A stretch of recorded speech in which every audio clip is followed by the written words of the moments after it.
அதிமுகவிலிருந்து செங்கோட்டையன் விலகப் போவதாக அண்மை தகவல்கள் கிடைக்கப்பெறுகின்றது. தொடர்ந்து பார்த்து வருகிறோம். இதுகுறித்து பேசுவதற்காக மீண்டும் இணைகிறார் மூத்த பத்திரிகையாளர் திரு R.K. ராதாகிருஷ்ணன் அவர்கள்.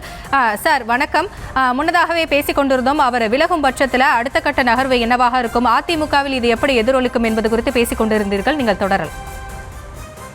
நிச்சயமாக அதிமுக இவரை விட்டுட்டு நீங்க மேற்கு மண்டலத்தை தக்க வைக்க முடியாத ஒரு நிலைதான் இருக்கிறது. நிச்சயமாக இது ஒரு பெரிய இழப்பாகத்தான் இருக்கும் அதிமுகவுக்கு.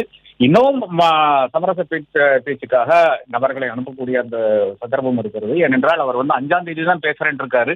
அது ஒரு 3 நாள் முன்னாடி அனௌன்ஸ் பண்ண வேண்டிய அவசியம் என்னன்னு எனக்கு புரியவில்லை. நீங்க விலகுவதா இருந்தால் தப்புன்னு விலகிறேன் என்று சொல்லிட்டு போய்க்கலாம். அப்ப இன்னும் வாய்ப்பு இருக்கிறது, இன்னொரு கேப் இருக்கிறதா நான் பார்க்கிறேன். அதுல என்ன சமரசம் செய்ய முடியும்? ஏனென்றால் இப்ப எடப்பாடி பழனிசாமியினுடைய அதிமுக என்ன செய்யறதுன்னு பாத்தீங்கன்னா, எடப்பாடி பழனிசாமி ஏறத்தாழ ஜெயலலிதா மாதிரி ஒரு தன்னிச்சையாக முடிவுகளை எடுத்துக்கொண்டிருக்கிறாரே தவிர அது ஒரு கன்சல்டேஷன் பேஸ்ல போகவில்லை.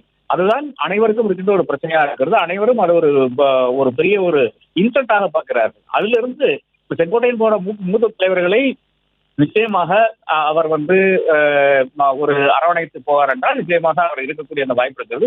இல்லை என்றால் அது அமமுகவினுடைய வெற்றியாகத்தான் பார்க்க வேண்டியதா இருக்குது. நேற்றைய தினம் தான் டிடிவி தினகரன் ஒரு கருத்தை வெளியிட்டார். அப்ப அதனோட ஒட்டி இருக்கின்ற ஒரு விஷயமாக நான் இதை பார்க்கிறேன். நிச்சயமாக இது அமமுகவில் அவர் சென்று சேர்வதற்கான ஒரு வாய்ப்பு இருக்குது.